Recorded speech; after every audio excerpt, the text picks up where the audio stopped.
Okay,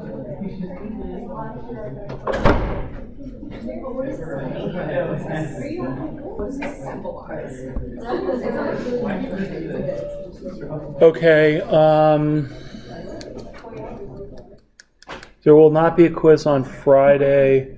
I know some people are leaving. I will still be having class. I will record it, but you never know if the computer might have a problem, and it's always best to be here as opposed to not be here. I know that. I'm going to try and get your exams done by Friday. We'll see what happens. If not, then you'll get them after break.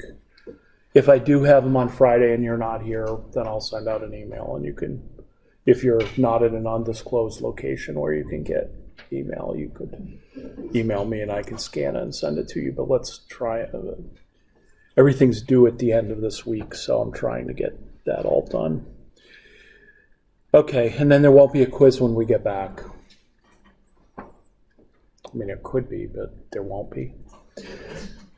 Okay, so let's kind of go over, mop up a topic here that was asked about before the exam, and it's in chapter 18 in free radical halogenation, but I want to go over it because it leads into aromatic compounds, which is where we're at now.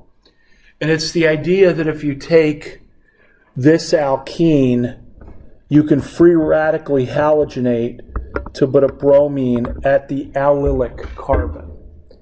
But the problem with this is that if you try and use bromine light at room temperature, what will happen is that the Br2 is going to end up adding to the double bond before you do the free radical halogenation. Bromination, unlike HBr and HCl addition, is actually pretty fast. So your Br2 is going to add across the double bond, and you'll never get to the point of free radical halogenation. So the fact that this light and room temperature is there, the molecule doesn't know that. So it's just going to add Br2, 100% trans, so that if you try and do that reaction, the product that you're going to get is going to be this one. And that's not what I wanted to do. What I really wanted to do was I wanted to free radically halogenate at this allylic carbon position. Now, why would it go there and not go anywhere else in the molecule? Well, remember with free radical halogenation, particularly with bromination, because that's the one we're going to do most of the time this semester, remember our selectivity was 700 or 1700 to 80 to 1. That was a tertiary to secondary to primary position. What did that mean? That meant that forming a tertiary radical was 1700 times faster than a primary radical, and forming a secondary radical was 80 times faster than forming a primary radical. So in your molecule, if you had a tertiary position, that's where the bromine was going to go. If there was no tertiary position, it would go to the secondary. If it went to the secondary, it would go to the secondary with the most number of hydrogens, or otherwise you'd form multiple products. Well, brominating at the allylic position is on the order of what a tertiary radical is. So because we're going to form this allylic radical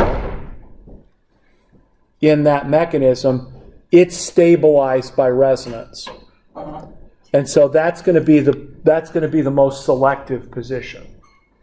And it's going to be on the order of a tertiary radical as well.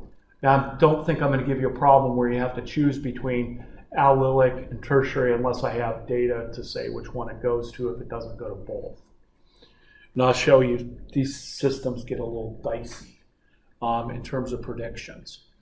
So this allylic position then is where the bromine's going to end up. Now, one thing I'm not going to do, and I shouldn't even mention this, but I'm going to, is that the reason that that radical is stable is because of the ability to draw resonance structures. Notice I'm not drawing any resonance structures because what I don't want to do is confuse the issue about thermodynamic and kinetic products. And that normally doesn't really happen, but it could. So the stabilization of that radical is we're just going to treat it as if it does not rearrange, as if it doesn't form the other radical resonance structure. So that's one thing we're going to simplify it a little bit.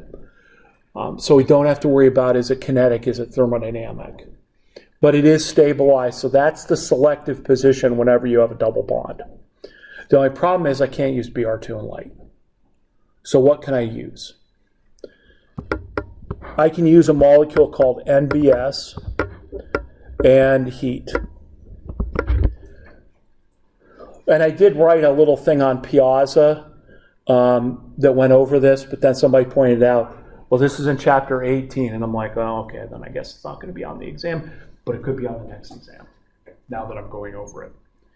So NBS is N-bromosuccinimide, and it's an alternative to Br2 and light.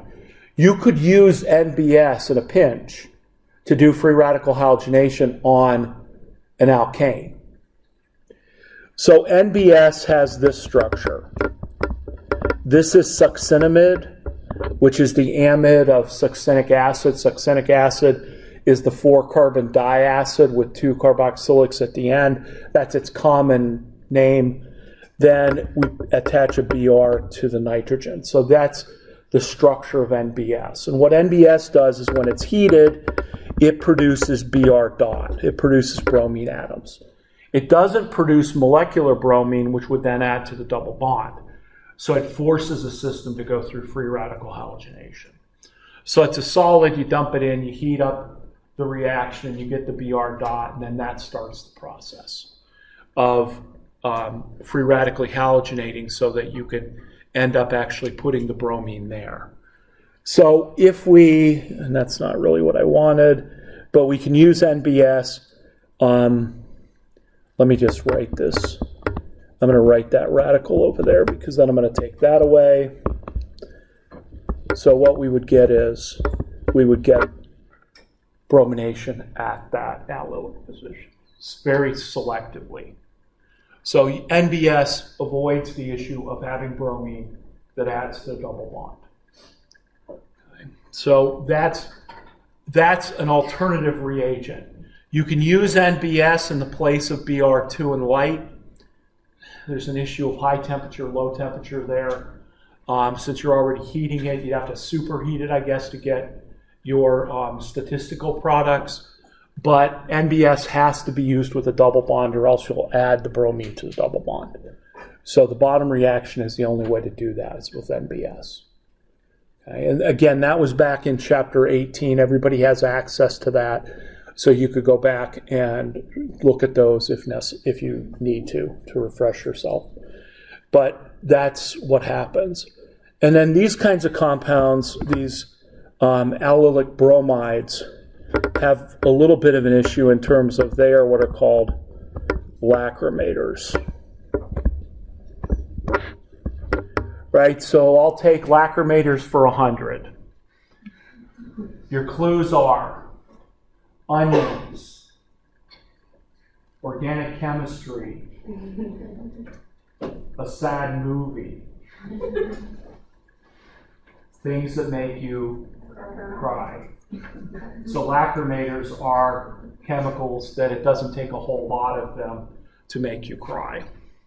So when you're using those, you just have to be careful that when I've used them one time in graduate school, I made sure I put everything into a trash bags, made sure I cinched it up, and then I put it in the hallway, and I told the cleaning people don't go in there just in case there's any residual stuff still floating around because I didn't want them crying. It was bad enough with what I was doing. So, and you'll see that term in terms of a safety thing. If it says it's a lacrimator, that's what it means.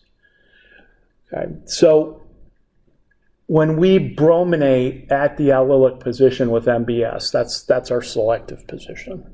We can't use bromine in light, although I will come back and use bromine in light in a minute or two. So that's kind of where the allylic bromination stands. And once you make that compound, you can do lots of things with it. So when you brominate it, one of the things I could do with this bromine is what? I could replace it with an OH. So I could say, well, once I brominate my double bond, I could turn that Br into an OH. Couple of ways. Now, if I add water to it, if I said, well, I'll take this and I'll add water to it, what kind of reaction is that going to be?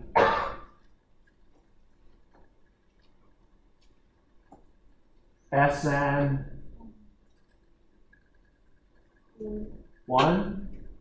Why? Because water is a weak nucleophile and has to undergo SN1. But then what happens if it undergoes SN1? I'm going to have kinetic and thermodynamic products, because those are problems we've been doing. So you might say, so let's just write that product. So we would have this product as the final product, but then we would also have that as the final product. So we would have kinetic and thermodynamic, which we can pick and choose, but we're never going to be able to get 100% of one and 0% of the other. On the other hand, if I want to just put the OH in that position with no rearrangement, I need to change the mechanism to SN2. And so if I change the mechanism to SN2, there's no carbocation intermediate. This is secondary, so it could go either way. It's not sterically hindered. What reagent would I use if I wanted to do SN2 on that? I could use OH minus because now hydroxide is a strong nucleophile, which is going to do SN2. So you could choose to go either way, and if you just want to replace the bromine where it is, I would do it SN2 as opposed to SN1, because then you're going to have kinetic and thermodynamic issues. Okay. And then once you have the double bond in the or once you have the bromine or the OH in the allylic position, you could do an E1 or E2 reaction, and you could put the double bond here, and you can make the conjugated system. Okay, you're going to see that some of the other reactions we've done in the past, I can make this like next section totally comprehensive. From last semester, this semester, the whole 9 yards. Now, whether I'm going to do that or not, I'm going to leave up to you, but I'll show you we can do that. All right, so this is allylic halogenation and what can follow. Is everybody kind of with me here? So this one we didn't talk about it last semester, so I'm bringing it back in because it's relevant to the next section. And the next section is, if this is a special position, at least for free radical halogenation, for carbocation formation, if the allylic carbon is special, then what happens when I change that double bond into a benzene ring? So if I want to change the double bond into a benzene ring, I'm going to have the same kind of situation. This carbon is going to be called the benzylic carbon. And the benzylic carbon is special because if a carbocation or a radical goes in the benzylic position, it will be stabilized by resonance. So if I was to make a benzylic carbocation, for example, then what I can do is I can now write 3 more resonance structures for that carbocation. I could take this pair of electrons, move it here.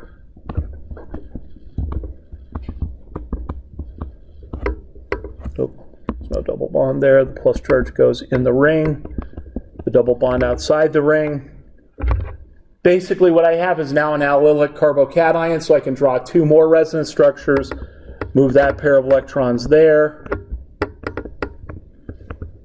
So now the plus charge goes down there. And then do the same thing here.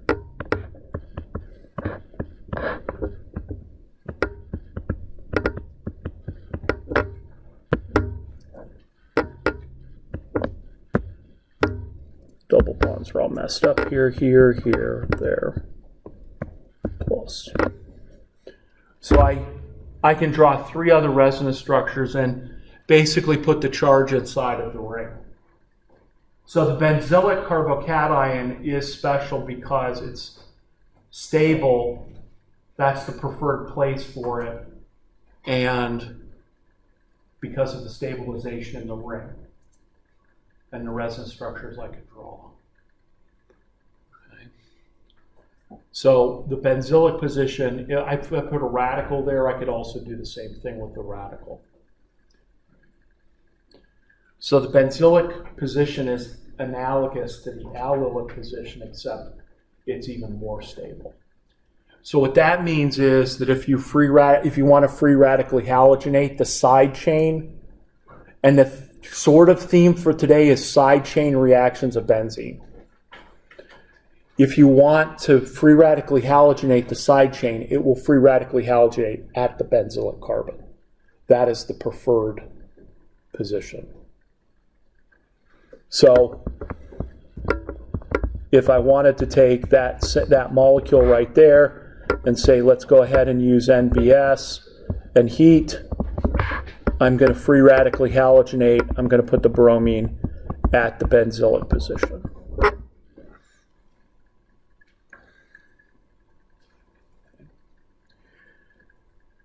Although in this case, I do have the option of saying, you know what, I want to use bromine light at room temperature, and I could do that free radical halogenation, and it would also put the bromine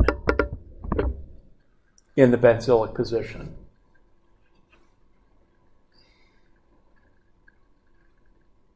And you might say, well, wait, why can you do that with the benzene ring and you couldn't do it with the allylic position? The benzene ring is super stable because it is, starts with A, aromatic. And so the aromatic systems being super stable are super unreactive. And I think last week at one point I put benzene and I put all the reagents it doesn't react with. It doesn't react with Br2, it doesn't react with KMNO4, it doesn't react with HCl or HBr. It doesn't react with sulfuric acid for the moment. So this benzene ring is so stable that it will not react with Br2. So I can do free radical halogenation with Br2 on the ring, but not with the double bond, not with an alkene. So you could use either one, but the selective position is going to be the benzylic carbon. So on a side chain, I could put a bromine here in that benzylic position. Now, one of the reasons why I don't have to worry about the benzene ring is because it's super stable, but let me foreshadow to Friday. And that is that these resonance structures up here where the plus charge has delocalized into the ring, I don't have to worry about a nucleophile adding to those. And you might say, well, why not? Right? If I somehow added an electrophile to the ring and made a carbocation, wouldn't a chloride or something come in and react with it? Well, if it did, if a chloride came in and reacted with this, what happened to the aromatic ring? It's no more. So actually what will happen is we're going to add groups inside the ring, but what we're going to have to do is lose a hydrogen off the ring, so we do substitution and not addition.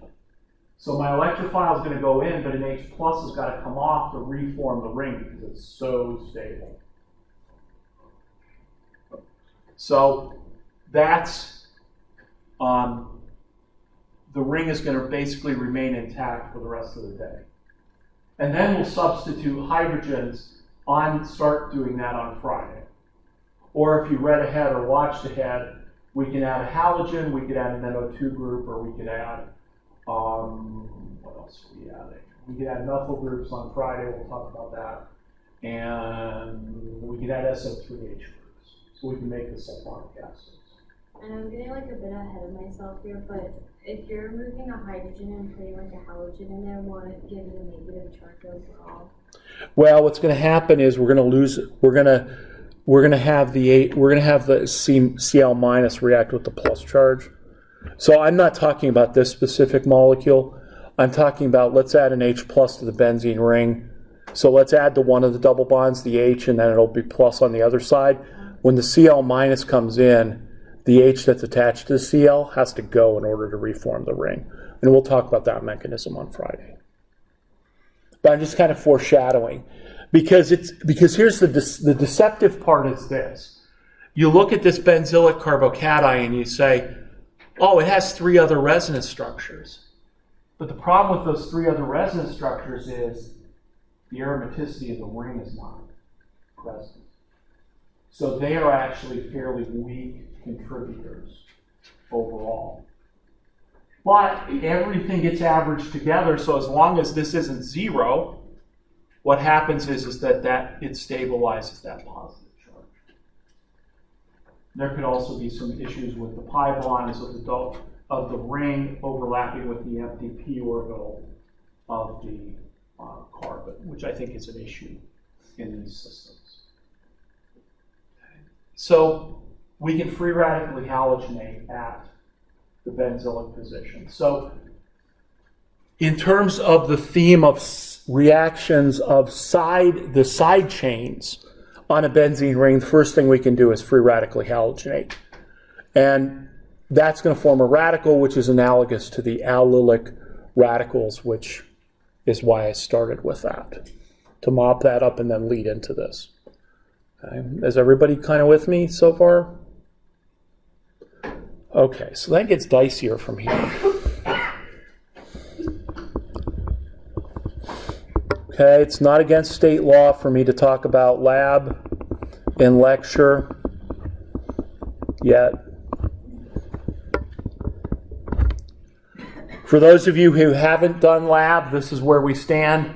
For those of you who have done lab, this is what you started with this week. We took the NH2 group of the paramino toluene, and we put a carbonyl group on it. We did that to protect it. Protect it from what? Well, what we're going to do this week, or what you have done this week, is you've oxidized the side chain. So oxidizing the side chain is to use CaMNO4, and any alkyl group that's attached to the benzene ring will become a carboxylic acid. So what we're doing this week is we are reacting our protected amine, the amide. We're reacting that, and we're going to react the methyl group, and we're going to convert it to a carboxylic acid. That's what we're doing this week. And the reason that we took the amine and made it an amide is because CaMNO4 could change the NH2 to an NO2, and we'll talk about that reaction after break. So we have to protect the NH2 to keep it from becoming an NO2 group. Because when we're making our final benzocaine molecule, we have to make sure that it's got the NH2 at the end. So this is what we're doing this week, but this is called oxidation of the alkyl benzene. So any alkyl group attached to a benzene ring, and it doesn't matter what it is. Okay? It doesn't matter if it's 1 carbon, 100 carbons, an isopropyl group, no matter what it is, when you treat it with CaMNO4, you're going to convert the benzylic carbon to a carboxylic acid.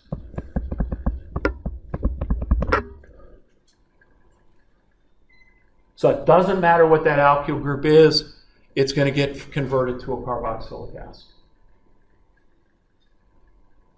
Should there be an OH attached to the carbon attached to the end above them? Or does that remain like a methyl group as well? Like for the product. Run, which one? When you reacted KMNO4 up above. Oh, I just left the line as a CH3. So that it stays a CH3, it doesn't react as well? No, no, no, it only reacts with the alkyl group that's attached directly to the benzene ring. Oh. Any other alkyl groups that are attached to any other functional groups are not touched. Only the alkyl groups that are attached directly to the benzene ring. So we could turn that, what is that? 1, 2, 3, 4, that's butylbenzene. We can turn butylbenzene into benzoic acid. All alkyl groups on the ring get converted. So one thing that's done quite often is we used xylene last week. Or no, we used it the first week when we did our Diels-Alder reaction. So there is an ortho meta para-xylene, depending on the position of the three or of the two methyl groups. This is ortho-xylene. Xylenes is just a mixture of it, but they don't care what the percentage of each one is. So if you took ortho-xylene here, and xylene is just a common name when there's two methyl groups. When there's one methyl group, it's called toluene, as opposed to methylbenzene. So if we took this ortho-xylene, so if we take this ortho-xylene, we react it with KMNO4, what we're going to do is we're going to convert the two methyl groups into carboxylic acid. So any and all alkyl groups directly attached to the ring become carboxylic acids. And this is called phthalic acid.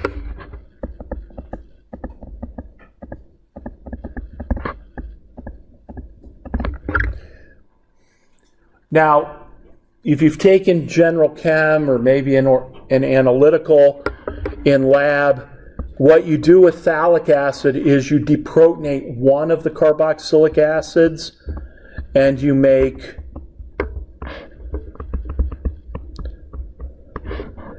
the deprotonated carboxylic acid with the other one. Usually the counter ion to the deprotonated acid is a K, so it's potassium. This is called potassium hydrogen phthalate, or KHP. So I know if you took general chemistry lab here, at one point you had to standardize your base concentration. And so what you did was you used KHP to standardize that base concentration, and then use the base to standardize the acid concentration. So KHP is what's called a primary standard. And so that's where it comes from. It comes from half deprotonating a phthalic acid. And where does phthalic acid come from? It comes from ortho-xylene. Where does ortho-xylene come from? Coal. Because coal is the source of aromatic compounds. So you've seen those kinds of molecules before, not even in an organic context, but in a general chem analytical context. Okay. So any and all alkyl groups, no matter what they are, if they're directly attached to the benzene ring with KMNO4, they get oxidized to the carboxylic acid. Just like we're doing in lab. Is there a mechanism for that? No. Not one that we're going to talk about. All right, so that's side chain reaction number 2. First is free radical. Second is oxidation.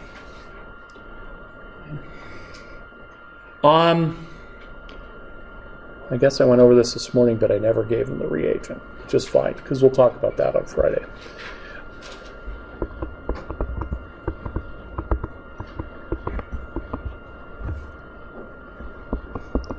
Another thing we can do with the side chains is, let's say I have this. This is called a phenyl ketone. If I want to convert the phenyl ketone to this alcohol.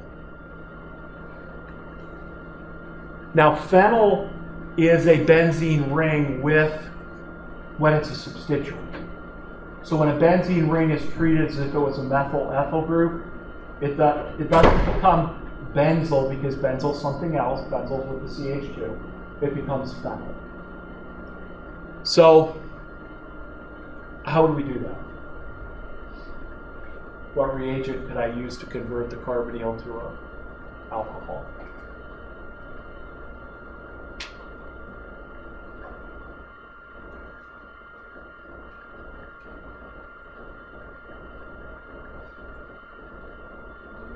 and palladium? I could use H2 and palladium. I don't know that we specifically talked about that reaction, but that would actually that would not work. Close.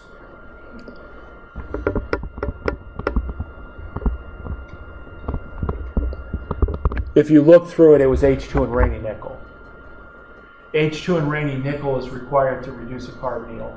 Because a carbonyl reduction with hydrogen requires a much more active catalyst, and that much more active catalyst is rainy nickel. Rainy nickel is far more active as a catalyst than palladium is. Because it's got, like an English muffin, it has nooks and crannies to create the surface area where the hydrogen can go in and attach. So, whereas a palladium surface, no surface is perfectly smooth at the atomic level, but it's a lot smoother than a rainy nickel, which has all these craters and stuff that can increase the surface area. But I was just going to ask what it is. that's what it is.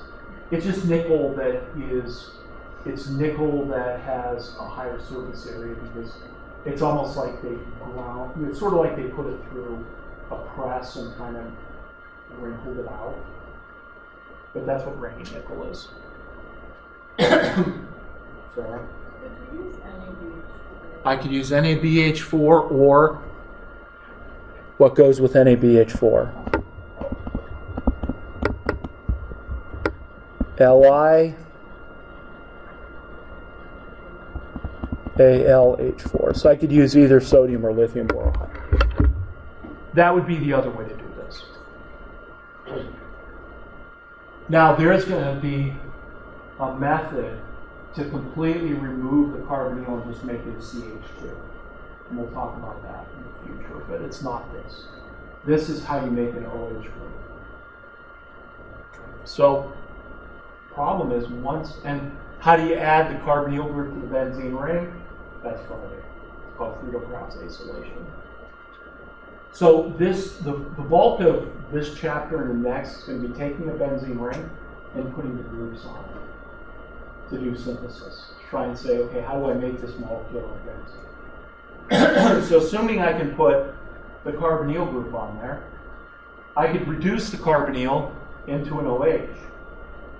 Once I have that OH, I can do all sorts of things. So this is where, where if I was evil, which you can debate. I mean, not in front of me, please, but you can debate that. But this is where I could say, you know what? Since organic chemistry second semester is comprehensive, I could basically wrap the entire year up of reactions so far into this topic, which would make the next exam a little challenging. But let's just see how you would do at this point. So if I change that carbonyl to an OH, here are some of the things I could think about doing. And I'm only doing this to the side chain. So, well, I could put a double bond there. I could turn the OH into a double bond. What else could I do? I could turn the OH into a Cl. I could turn the double bond. Oh, I could do all sorts of things with that double bond, right? I can do all the reactions of double bonds with it. Br2, HBr, HBr, anti-Markovnikov. I could cleave it. I could make it an epoxide. Right? We like epoxides. Right? So I could make it an epoxide. I could turn that chloride into a Grignard and do all the Grignard reactions on it. So on the side chain, we can do everything.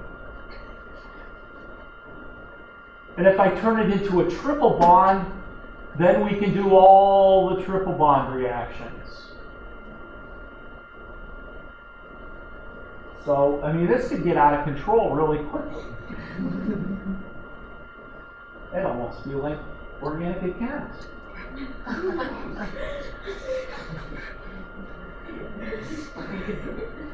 So, how would one of these days somebody can find these videos?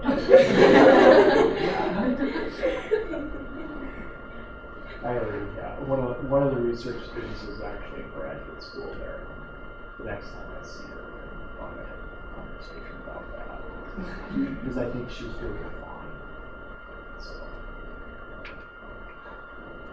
Anybody have a reagent they'd like to show? Because I can't just show these without going over what reagent we would use for each one of these. Julia? You get to call your reaction. Wait, what? You get to choose whatever reaction you want. Okay, going to the right, can we add H plus? And H2O, I guess. No, heat, yeah. And going down, can we do... hold on. Okay. Where did the H plus come from? I don't know where you want to come from. Here's what you asked the question, I'm going to answer it. I want it to come from something that does not have a strong nucleophile as the conjugate base. So I'm not going to use HCl. No. H2SO4. So the H plus has to come from H2SO4 or H3PO4 plus, or H3PO4. So that's dehydration. It's always good to review, right? I don't hear pages flipping because everybody's given up trying to find it. I don't see stacks of note cards that people are going through, but in the future that might be helpful. Okay, got two more.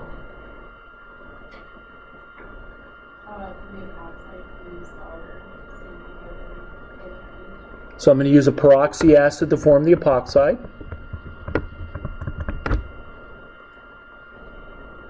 How can I convert the OH into Cl? HCl or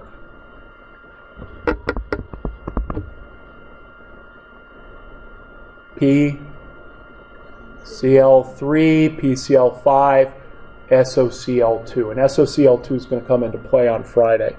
So I could also use PCl3 or SOCl2. And then once I add the Grignard to it, I could add oxides, ketones, aldehydes, carbon dioxide, the whole nine yards. Okay.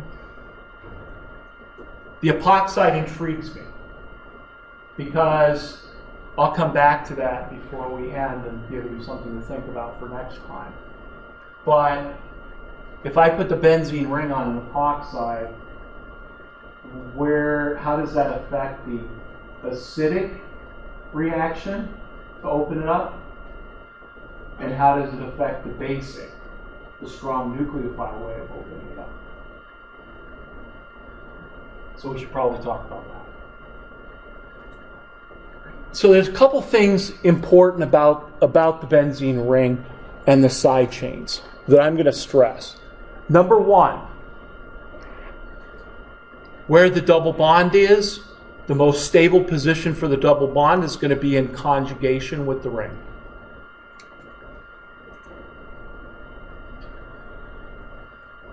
So that's going to be important. That if I have a choice of putting a double bond, then the double bond is going to go in conjugation with the ring to form the most stable product. How would that come into play? It can come into play with E2. Sorry, E1. Right? E1 reaction gives the most stable double bond. In these systems, the most stable double bond is always going to be in conjugation with the ring. The benzoic carbon is special because the benzoic carbocation is resonance stabilized.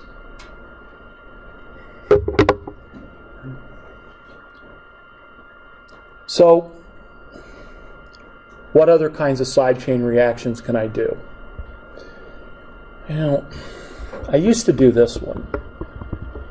I used to throw this idea out. Let's do this in progression. First of all, whenever the double bond is in conjugation with the ring, that makes what is called a styrene. That makes a styrene molecule. You've heard of polystyrene, right? That's evil styrofoam. There's lots of plastics made of polystyrene that are kind of junk plastic that just makes stuff out of. If you blow gas into it, you make styrofoam. So if I added HCl to the styrene molecule, and I'm looking at carbons A and B, where's the H plus going to go?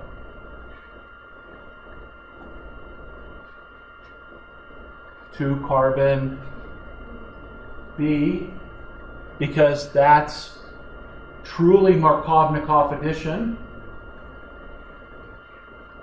and it'll form the benzylic carbocation as the most stable.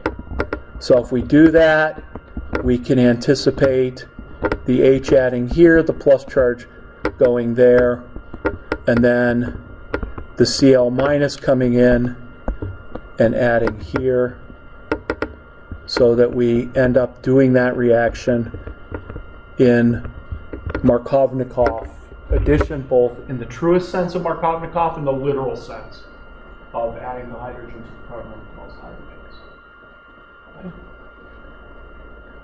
Does that work? Yes, it works. Because this is Brian's research project, which you can, if you go to Celebration of Scholarship, you know, if you have to go get bonus points or something like that. Not from this class, but from another class. If you have to go, you can go and pester him about this. So we know that actually goes the way it should. All right, so then we said, okay, let's test this. Let's make it tied, so that we get two secondary carbocations. And in Markovnikov fashion, if I added HCl to this, I'm tied. So we would expect maybe 50-50 if it's the true sense of Markovnikov. But Markovnikov means we form the more stable carbocation. So which carbocation are we going to form? We're going to either form this one, that's CH3, or we're going to form this one.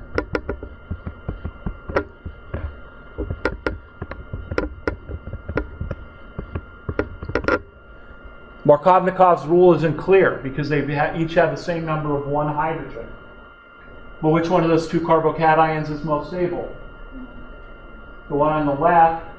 So that's the product that should be formed, because it's a benzylic carbocation. So we should get this as our major product.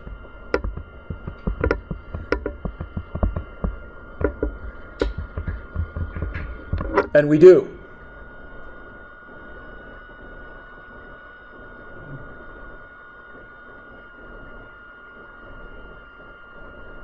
So, yes, we do get that as the major product. So, what we're doing is we're trying to compare the stability of carbocations in this by doing these reactions.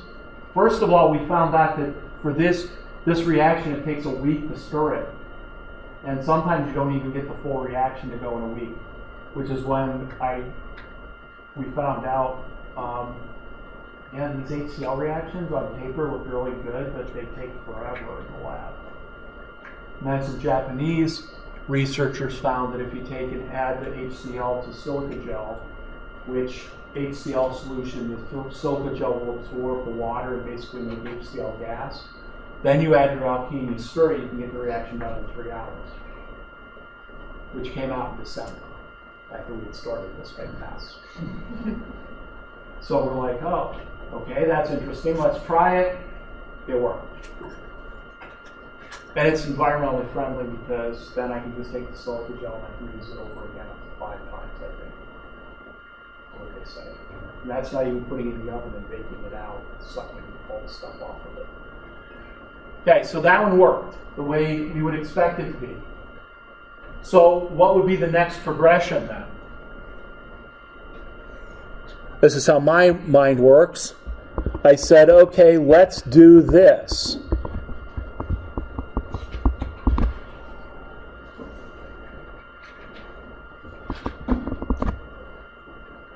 So let's add HCl and HBr. I think we started with HCl. Actually, we didn't. I'll explain what we used in a minute. And so we could add the H there and form that carbocation. And then we could add the H to the tertiary position, and we can make that carbocation. This is a perfect system to answer the question, what's more stable, secondary benzoic or tertiary? Because I know what I would have written years ago on paper. I would have said, what I just said was the benzoic carbon's a special position. That's what we're going to get. Yeah, right. It's not what we got. We got this product. We got the H adding here, and we got the chlorine adding there. That was our major product. Initially, not even a hint of what we would get from the right carbon.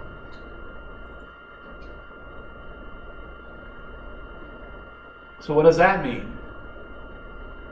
Yes, it means tertiary carbocations are more stable than the benzoic ones. Now, when the Japanese group, when they showed their results, that's what they got, and they didn't even comment on it. Like, yeah, we get the Markovnikov addition. Oh, yeah, I guess that's true. That is the Markovnikov product because I added to the H, to the carbon with the H's, so they're like, oh, it follows the Markovnikov rule. Apparently, they don't think like I do, which is, which one of these is more stable? Because we were a little shocked by this. Then Brian's like, I don't believe it. Which I think he wanted to create a title for his poster. And I think that's what I'm going to do. I'm going to email start with, I don't believe anything about the song. Well, I'm skeptical of some of the things he told me. So we didn't prove it. No, this is really a nightmare to try and prove that. It makes sense. We're actually using DCl because when a deuterium attaches to a carbon, so far you guys have had nice carbons, which are singlets. When a deuterium attaches to a carbon, it splits the carbon. Okay, it splits it according to the 2n+1 rule, not n+1. For reasons I won't get into. But if I run a carbon spectrum, I can tell exactly which carbon got the deuterium, which is the advantage using DCl. And in theory, DCl and HCl are the same. And in theory, we don't have any free radical stuff going on here because free radicals would completely reverse this whole system and cause it to throw a major monkey wrench into this. So at some point, we got to prove that it's not going free radical, which is going to be tough.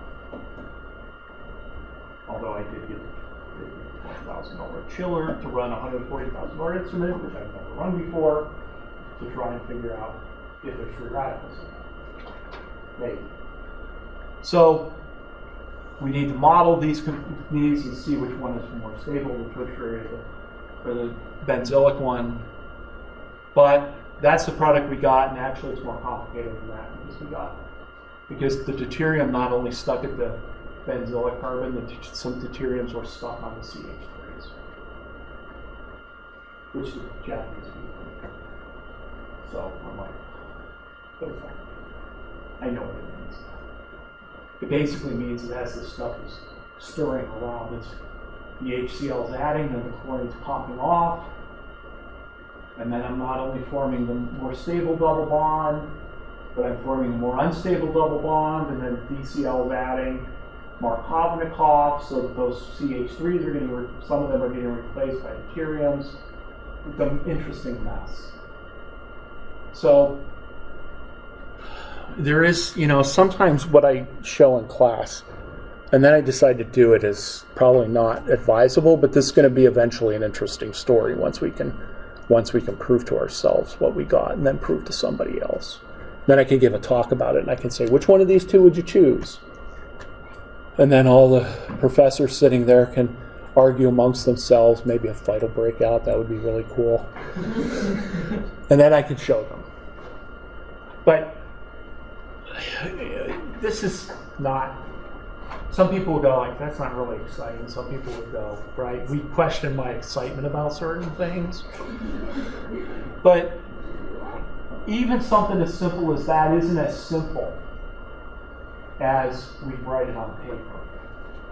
Now, I'm going to avoid this situation when I give you problems because it doesn't sort of fit our rule that the benzoic position is special, except when it's next to a tertiary position. So, for the most part, if it's secondary versus secondary, we're good. I believe if it's even tertiary versus tertiary, it might be good, although we'll have to synthesize that compound, and I want to buy stuff. I don't want to make it. All right, last thing for Friday. I want to go back to this epoxide. If I added HCl to this, where would the chloride go? Don't give me an answer. Think about it for Friday, because this is where we'll start. Remembering that in a tie situation, the benzoic carbocation is special. So where would we think this reaction would go with HCl? Where would it go with Cl minus, then H plus? And we'll talk about that, and then we'll talk about electrophilic aromatic substitution. So the reading assignment is in the folder, and there is going to be some practice problems with no quiz. If you're going someplace fun, just remember us here about having fun.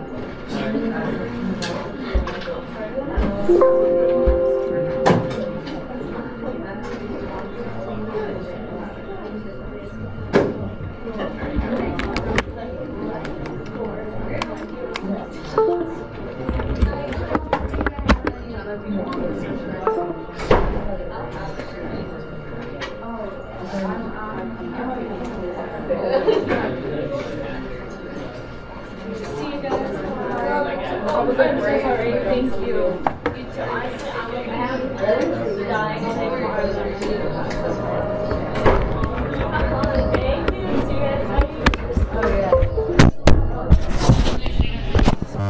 Right. That's good.